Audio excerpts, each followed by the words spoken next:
Hi friends, అందరూ బాగున్నారు. So నేను కూడా చాలా బాగున్నాను. ఈరోజైతే మనం తెలంగాణ స్టేట్కి సంబంధించి ఇంటర్మీడియట్ సెకండ్ ఇయర్లో పద్య భాగంలో 6 లెసన్ ఆడపిల్ల అంటేనే అనే లెసన్ గురించి తెలుసుకుందామా. సో దీంట్లోకి వెళ్ళే ముందు ఒక చిన్న రిక్వెస్ట్ ఫ్రెండ్స్, వీడియో ఇష్టమైతే లైక్ చేయండి, మీ ఫ్రెండ్స్ వాళ్ళు కూడా షేర్ చేయండి, పక్కన ఉన్న బెల్ ఐకన్ ప్రెస్ చేయండి, ప్రతి వీడియో మీకు అప్డేట్ అవుతుంది. అలాగే స్కిప్ చేయకుండా చూడండి, ఎందుకంటే లాంగ్వేజ్ ద్వారా ఎంఏ చేసే వాళ్ళు ఉంటారు. సో మనకి లాంగ్వేజ్ మీద ప్రేమతో పిహెచ్డీ చేసే వాళ్ళు ఉంటారు. సో లాంగ్వేజ్ని స్కిప్ చేసుకుంటూ చూడడం అనేది మంచిది కాదు, ఎందుకంటే మనం ఏం చెప్పామనేది క్లియర్గా అర్థం కావాలంటే ఖచ్చితంగా వీడియో చివరి దాకా చూడాలి. మీ ఫ్రెండ్స్తో ఖచ్చితంగా షేర్ చేయండి, ఉపయోగపడుతుంది. ఆడపిల్ల అంటేనే అనే లెసన్ గురించి చూద్దాం. అలాగే ప్రతి లెసన్ అన్నీ చెప్తాను, చూస్తూనే ఉండండి. ఆడపిల్ల అంటేనే లెసన్ ఎవరు రాశారంటే నిసార్ అని రాశాడు. నిసార్ అనేటువంటి కవి, అతను ముస్లిం. సో నిసార్ పూర్తి పేరు చూద్దాం. మహమ్మద్ నిసార్ అహ్మద్ అనేటువంటిది ఇతని పూర్తి పేరు. ఇతడు జన్మించినటువంటి ప్రాంతం చూసినట్టయితే మనం నల్గొండ జిల్లా గుండాల మండలం సుద్దాల గ్రామంలో ఇతడు జన్మించడం జరిగింది. సో ఇతడు 1964 డిసెంబర్ 16వ తారీఖున జన్మించడం జరిగింది. ఇతడు పాటలు ఎప్పుడు స్టార్ట్ చేశాడంటే 1986వ సంవత్సరంలో పాటలు రాయడం మొదలుపెట్టినాడు. సో ఆ విధంగా అతడు పాటలు రాసే ప్రస్థానం అయితే మొదలైంది. సో నిసార్ రాసినటువంటి తొలి పాట గురించి ఒకసారి చూద్దామా. అదేంటో చదువుతాం ఒకసారి.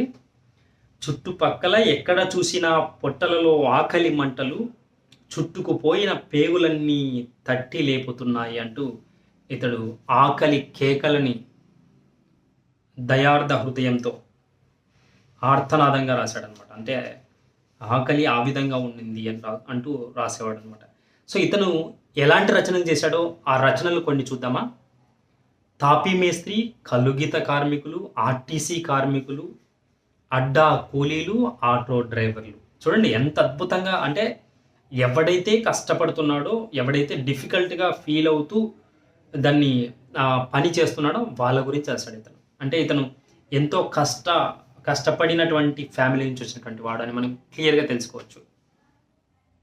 సో ఈ విధంగా ఇతను రాయడం జరిగింది. మరి ఆడపిల్ల అంటేనే టైటిల్ ఎందుకు పెట్టాడు అంటే, అప్పటి నుంచి ఇప్పటి వరకు ఆ మానవుడి నుంచి ఈ మానవుడి వరకు ఆడపిల్ల కష్టపడుతూనే ఉంది. అమ్మ, అక్క, చెల్లి, పిన్ని, అవ్వ, అమ్మ, ఏ పేరుతో పిలిచిన ఆడపిల్లని, ఆ ఆడపిల్ల ఇప్పటికీ కష్టాలు పడుతూనే ఉంది. ఆడపిల్ల కష్టాలు ఎలా ఉంటాయో తెలుసా అంటూ ఈ జనరేషన్కి గుర్తు చేస్తున్నాడు నిసార్ అయినటువంటి కవి. ఇది ఓన్గా రాయొచ్చు, ఎందుకంటే అమ్మ గురించి, పిన్ని గురించి, చెల్లి గురించి, అవ్వ గురించి రాసే లెసన్ అనమాట ఇది. వాళ్ళకి రెస్పెక్ట్ ఇస్తూ వాళ్ళకి అంకితం చేద్దాం ఈ లెసన్. ఓకే. సో మరి మహిళా శ్రామికులు ఉన్నారు, మహిళా కూలీలు ఉన్నారు, అందరూ మహిళలు ఉన్నారు. సో మగవాళ్ళకేమో ఎక్కువ ధనం ఇస్తారు ఏదైనా పనికి పోతే, ఆడవాళ్ళకేమో తక్కువ ధనం ఇస్తారు. సో ఇట్లా వేరియేషన్ ఎందుకు, వాళ్ళకేమో చదువు ఉండదు, వీళ్ళకేమో చదువు ఉంటుంది, ఇలా కొన్ని వేరియేషన్స్ అయితే సమాజంలో ఉన్నాయి మరి అంటూ అని గుర్తు చేస్తున్నాడు. ఆడపిల్ల అంటే అందరికీ లోకు అయిపోయింది అంటూ మనకి స్టార్ట్ చేశాడు. సో ఆడపిల్లలు ఏం చేస్తారు ఎక్కువ అంటూ ఇతను వాళ్ళు పడేటువంటి బాధల్ని మనకు చూపిస్తున్నాడు.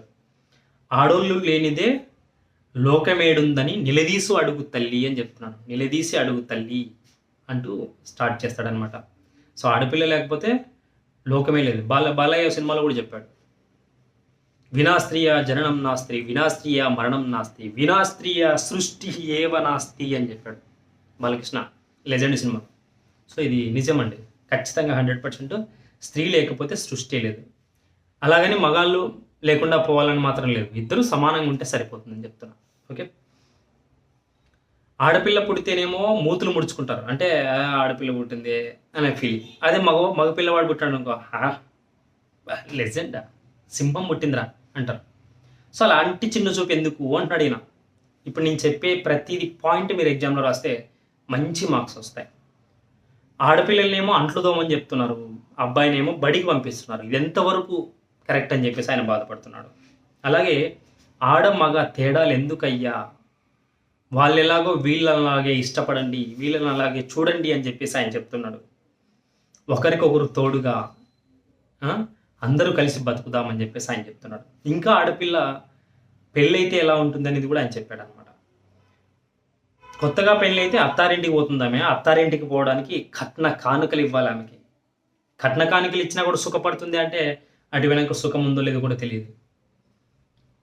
డబ్బు, బంగారం, బాసెన్లు, బైకులు ఏది పడితే అది వరుణుకి, అత్తమామలకి డబ్బులు, వరుణుకేమో బండి, బైకులు ఇవన్నీ తీసిచ్చినా కూడా అవి కొన్ని రోజులు పోతే ఇల్లంతా నింపినా వాటితో, ఆ సరుకులతో ఇల్లు నింపినా కూడా ఆడపిల్ల వాళ్ళు కొన్ని రోజులు వెళ్ళేటప్పుడు ఆ డబ్బులన్నీ అయిపోతారు. ఏదో తక్కువైందని నిందిస్తూనే ఉంటారు ఆ పెళ్ళైనటువంటి స్త్రీని.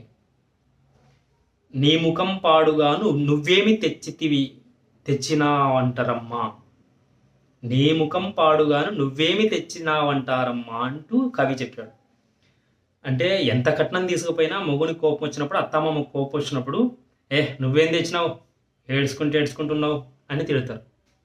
సో అట్లా అంటారు తల్లి అని చెప్పేసి బాధపడుతూ చెప్తారు. నిన్ను చంపి వంటింట్లో కాల్చుకు చచ్చిపోయిందని పేపర్కి ఇస్తారమ్మా అని చెప్పాడు ఈయన. అంటే ఎంత ఒక ఉదారమైనటువంటి స్వభావంతో రాస్తున్నాడు కవి, మనం క్లియర్గా చూడొచ్చు. ఊడ్చాలే, చల్లాలే, కడగాలే, ఉతకాలే, వండాలే, వడ్డించి తినదాకా ఉండాలే. కవి చూడండి ఎంత బాగా చెప్పాడు తెలంగాణ యాసలో. ఊడ్చాలే, చల్లాలే, కడగాలే, ఉతకాలే, వండాలే, వడ్డించి తినేదాకా ఉండాలి. సో ఊడ్చాలి, చల్లాలి, అంటే ఇంటి ముందర కల్లాపి చల్లుకోవడం ఇవన్నీ ఉంటాయి కదా, లేదంటే ఆవులు గేదెలు ఉంటాయి, ఊడ్చుకోవడం చల్లుకోవడం ఇవన్నీ చాలా ఉంటాయి. కడుక్కోవడం ఉంటుంది, అలాగే ఉతకాలి, బట్టలు ఉతకడం కానీ ఇంకా ఏమైనా ఉతకడం కానీ ఉంటాయి. సో ఇలాంటివన్నీ అయిపోయిన తర్వాత వడ్డించాలి, వడ్డించిన తర్వాత మళ్ళీ నువ్వు లాస్ట్లో తినాలి. సో స్త్రీకి ఎన్ని కష్టాలు ఉన్నాయి అంటే మాతృమూర్తికి తినే అవకాశం కూడా ఇవ్వడం లేదు ఎవరే కానీ. సో ఆ విధమైనటువంటి కష్టాలు ఉన్నాయి తల్లి అని చెప్పేసి నిసార్ కళ్ళకు కట్టే విధంగా రాశాడు. మళ్ళీ తెల్లారితే పొద్దున్నే లేయాల, లాస్ట్ పడుకోవాలా, పొద్దున్నే లేయాలా. చూడండి ఎంత వ్యత్యాసం ఉంది అసలు. రోజు రోజుకి పెరిగిపోతుంది ఆమె వర్క్ తప్ప తగ్గడమే లేదు, ఆ స్త్రీ వేదన తగ్గడం లేదు. సో 24 గంటలు పనిచేసేటువంటి యంత్రం అయిపోయింది స్త్రీ అంటే అందరికీ. 8 గంటలు పని, ఇక్కడ ఒక విషయం చూడండి, 8 గంటలు చేసి వచ్చి నీ మొగుడు ఎగిరెగిరి పడతాడమ్మా అంటాడు. అంటే 8 గంటలు పనిచేసి వచ్చిన ఒక ఆ ఇంటి సంబంధించిన మొగుడు ఎవరైతే ఉంటారో ఆమెకు, అతడేమో ఎగిరెగిరి పడతాడు. ఈమె 24 hours వర్క్ చేస్తుంది పొద్దున్న లేచినప్పటి నుంచి, ఈమె మాత్రం అన్ని పనులు చేస్తుండాల.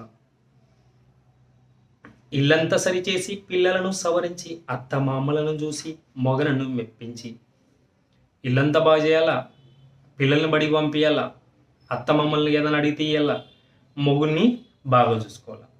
కూలీ నాలి చేసి పొద్దుక ఇల్లొచ్చి, కూలికి పోవాలా, అవి చేయాలా పనులు. పొద్దు పోయిన తర్వాత ఇంటికి వచ్చినా మళ్ళీ పొయ్యి వెలిగించాలి.